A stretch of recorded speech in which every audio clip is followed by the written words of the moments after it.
ក្តីស្នេហ៍ដល់ភ្លឺបញ្ចប់ទូคนក៏គ្មានបានការ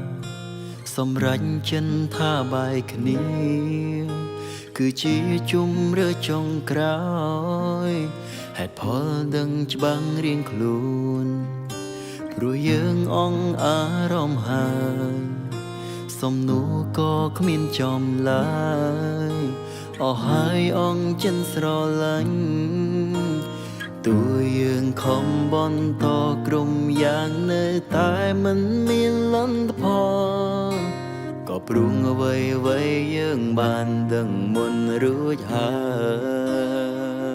យ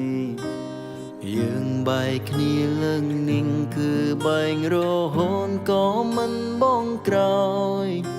អស់ហើយអស់ចិននឹងបន្តស្នេហ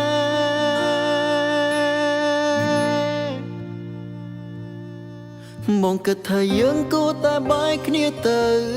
ព្រោះគ្មានផ្លូវនឹងវិលមកដូចមុនបែកគ្នាលើកនេះក៏គ្មានអ្នកសាងកំហុសឆ្គងបងនឹងអូនបែកតាមសមរួលបងគិតថាយើងសមនឹងបែបនេះហើយព្រោះអារម្មណ៍យើងចាប់ផ្ដើមប្រែប្រួលបែកគ្នាលើកនេះក៏គ្មានកំហឹងភ្លើងឆាបឈួល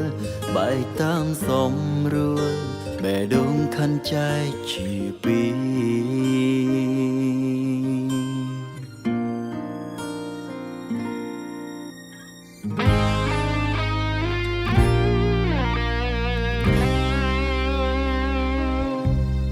ស្នេហ៍យើងដូចកៅដែលស្រំ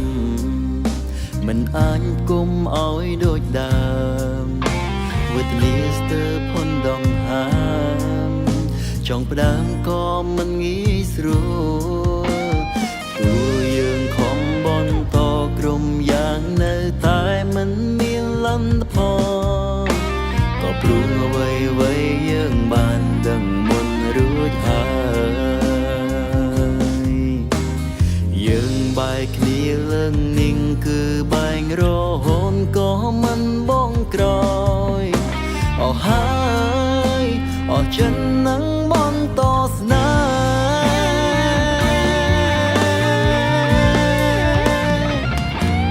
ហ៍មកគិតថាយើងគួរតែបែកគ្នាទៅព្រោះគ្មានផ្លូវនឹងវិលមកដូចមុន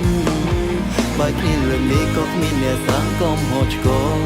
បងនឹងអូនបែកតាមសមរួលបងគិតថាយើងសមនឹងបែបនេះហើយព្រោះអារម្មណ៍យើងចាប់ផ្ដើមប្រែប្រួលបែកគ្នាលើកនេះក៏គ្មានកំហឹងភ្លើងឆាបឈួលបែកតាមសមរួលបេះដូងខណ្ឌចែកជាពីរបងគិតថាយើងគួរតែបែកគ្នាទៅព្រោះគ្មានផ្លូវនឹងវិលមកដូចមុនបែកគ្នាលើកនេះក៏គ្មានអ្នកសាងកំហុសឆ្គងបងនឹងអូនបែកតាមសមរួលបងគិតថាយើងសមនឹងបែបនេះហើយព្រោះអារម្មណ៍យើងចាប់ផ្ដើមប្រែប្រួលបែកគ្នាលើកនេះក៏គ្មានកំហឹងភ្លើងឆាបឈួល